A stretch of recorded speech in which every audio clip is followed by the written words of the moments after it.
ओम नमो भगवते वासुदेवाय। जय श्री हरि। राधे राधे। ब्रजधाम चैनल में आप सबका स्वागत है। पिछले वीडियो में आपने अधिक मास में पड़ने वाली पुरुषोत्तमी या पद्मिनी एकादशी का महात्म्य सुना।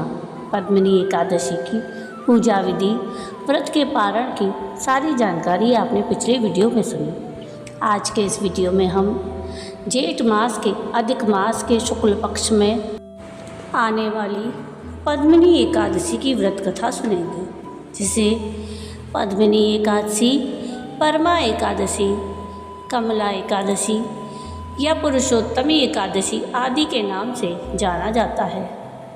एकादशी का व्रत भगवान विष्णु को समर्पित होता है और पद्मिनी एकादशी का व्रत हर 3 साल में एक बार मल मास या अधिक मास में आता है। इस व्रत को करने से संतान सुख, सभी कष्टों से मुक्ति और वैकुंठ धाम की प्राप्ति होती है। भगवान विष्णु की पूजा के लिए यह व्रत अत्यंत फलदायी माना जाता है।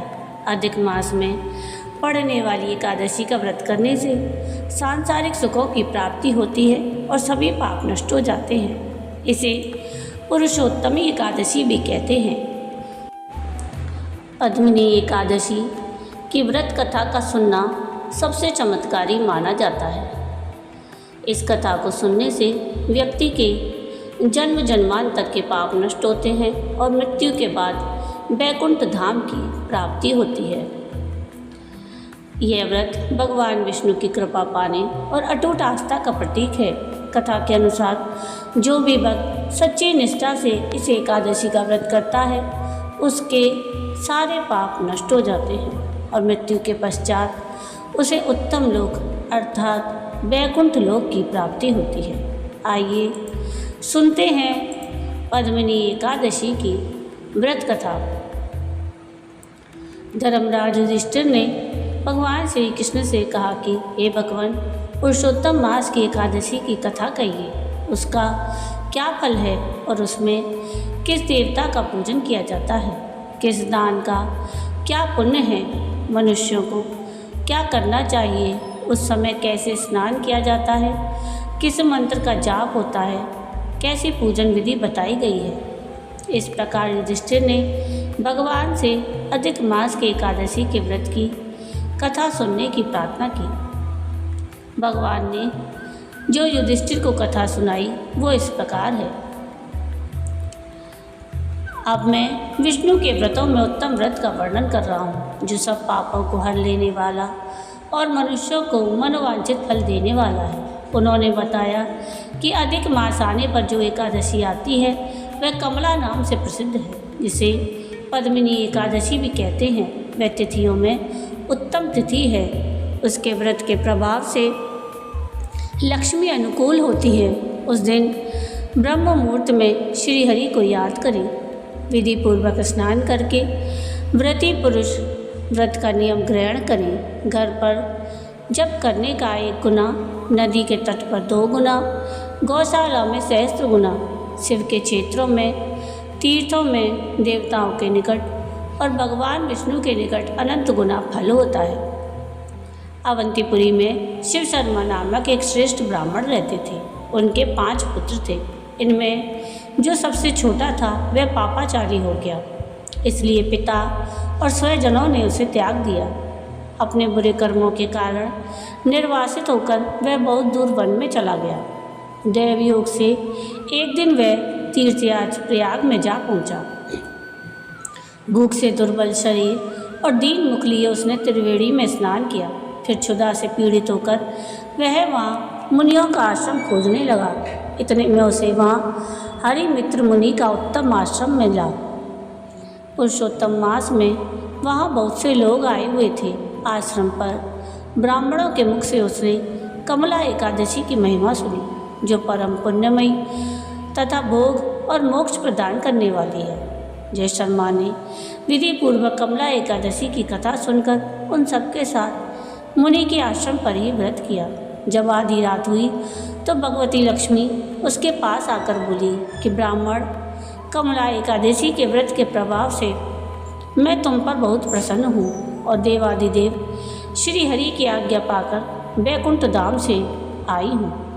तुम्हें क्या वर चाहिए? ब्राह्मण बोला, माता लक्ष्मी, अगर आप मुझ पर प्रसन्न हैं तो वह व्रत बताएं जिसकी कथा वार्ता में साधु ब्राह्मण करते हैं। लक्ष्मी ने कहा, एकादशी का महात्म श्रोताओं के सुनने के लिए बहुत उत्तम है। उससे दुष्स्वप्न का नाश और पुण्य की प्राप्ति होती है, अतः इसका श्रवण करना चाहिए। उत्तम पुरुष श्रद्धा से युक्त हो, एक या आधे श्लोक का पाठ करने से भी करोड़ों पापों का नाश होता है और मनुष्य तत्काल मुक्त हो जाता है। जैसे मासों में पुरुषोत्तम मास, पक्षियों में गरुड़ और नदियों में गंगा श्रेष्ठ हैं, उसी प्रकार तिथियों में द्वादशी तिथि उत्तम है। समस्त देवता आज भी एकादशी व्रत के ही लोभ से ही भारतवर्ष में जन्म लेने की इच्छा रखते हैं।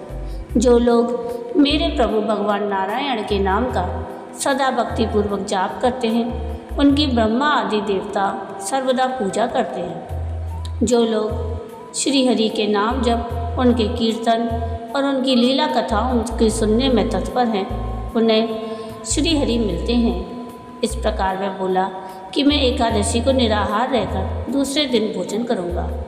आप मुझे शरण दें। इस तरह जो व्रत करता है उसकी इंद्रियां वश में रहती हैं। शाम के समय गीत, वाद्य, नृत्य और पुराण पाठ आदि के द्वारा रात्रि में भगवान के समक्ष जागरण करें। फिर द्वादशी के दिन श्री विष्णु की पूजा करें। एकादशी को पंचामृत से जनार्दन को नहलाकर द्वादशी को केवल दूध में स्नान कराने से श्री हरि मिल जाते हैं। इस प्रकार देवताओं के स्वामी श्री हरि से निवेदन करके भक्तिपूर्वक ब्राह्मणों को भोजन कराएं और उन्हें दक्षिणा दें। अंत में अपने परिवार के साथ भोजन करें। इस प्रकार जो शुद्ध भाव से पुण्यमयी एकादशी का व्रत करता है वह पुनरावृत्ति से रहित वैकुंठ धाम को प्राप्त होता है। इस प्रकार बातों को सुनकर वह बोला कि मैं अज्ञानी हूँ, आपने मुझे इस व्रत का फल बताया, मैं धन्य हो गया। भगवान श्री कृष्ण ने कहा कि ऐसा कहकर लक्ष्मी देवी उस ब्राह्मण को वरदान देकर अंतर्ध्यान हो गई। फिर वह ब्राह्मण भी धनी होकर पिता के घर पर आ गया। इस प्रकार जो कमला एकादशी का उत्तम व्रत करता है तथा एकादशी के दिन इसका महात्म्य सुनता है, वह सब पापों से मुक्त हो जाता है। उस पर माता लक्ष्मी की कृपा रहती है। जय श्री हरि। आइए अब हम सुनते हैं पद्मिनी एकादशी की एक और दूसरी कथा। प्राचीन समय में त्रेता युग में कार्तवीर नामक एक महान राजा राज्य करते थे।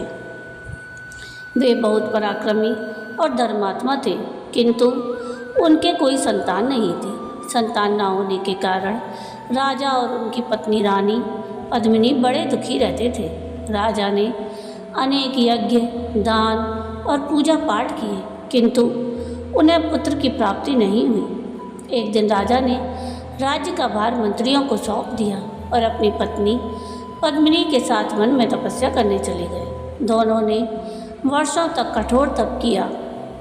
राजा कार्तवीर ने हजारों वर्षों तक भगवान विष्णु की आराधना की, किंतु फिर भी उन्हें कोई वरदान प्राप्त नहीं हुआ। तपस्या के कारण राजा का शरीर अत्यंत दुर्बल हो गया। रानी पद्मिनी अपने पति की ऐसी अवस्था देखकर चिंतित रहने लगी। एक दिन वे वन में भ्रमण करते हुए महान पतिव्रता अनुसुईया माता के आश्रम में पहुंची। रानी ने माता अनुसुईया को प्रणाम किया और विनम्रता से अपनी पीड़ा सुनाई। रानी पद्मिनी की भक्ति और पतिव्रता धर्म से प्रसन्न होकर माता अनुसुईया ने कहा, हे देवी, अधिक मास के शुक्ल पक्ष की एकादशी को पद्मिनी एकादशी कहा जाता है। यदि आप इस व्रत को विधिपूर्वक करें और भगवान विष्णु की आराधना करें तो निश्चित ही आपकी मनोकामना पूर्ण होगी। माता अनुसुईया ने रानी को व्रत की संपूर्ण विधि बताई। रानी पद्मिनी ने अत्यंत श्रद्धा और नियम पूर्वक पद्मिनी एकादशी का व्रत किया।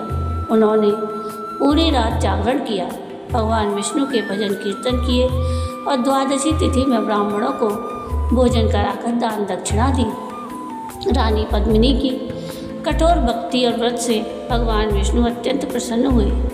वे गरुड़ पर सवार होकर प्रकट हुए और बोले, हे देवी, मैं तुम्हारी भक्ति से प्रसन्न हूँ, कोई वर मांगो।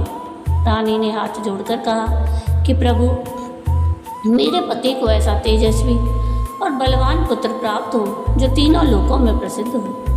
भगवान विष्णु ने तथास्तु कहा और अंतर्ध्यान हो गए। कुछ समय बाद रानी पद्मिनी ने एक अत्यंत पराक्रमी पुत्र को जन्म दिया। वही पुत्र आगे चलकर कार्तवीर अर्जुन के नाम से प्रसिद्ध हुआ। कहा जाता है कि उसमें 1000 भुजाओं का बल था और उसने अनेक युद्धों में विजय प्राप्त की। जय श्री हरि। तो ये थी पद्मिनी एकादशी की व्रत कथा। इस तरह पद्मिनी एकादशी का व्रत की कथा सुने और भगवान विष्णु की आरती कर अपने व्रत का समापन करें। तो ये था आज का वीडियो। आपको आज का वीडियो कैसा लगा मुझे कमेंट करके ज़रूर बताइएगा। और अगर आपको आज का ये वीडियो पसंद आया हो तो प्लीज़ इसको लाइक शेयर ज़रूर कीजिएगा और प्लीज़ मेरे चैनल को सब्सक्राइब कीजिएगा और कमेंट में राधे राधे जरूर लिखिएगा। वीडियो पूरा देखने के लिए थैंक यू। राधे राधे।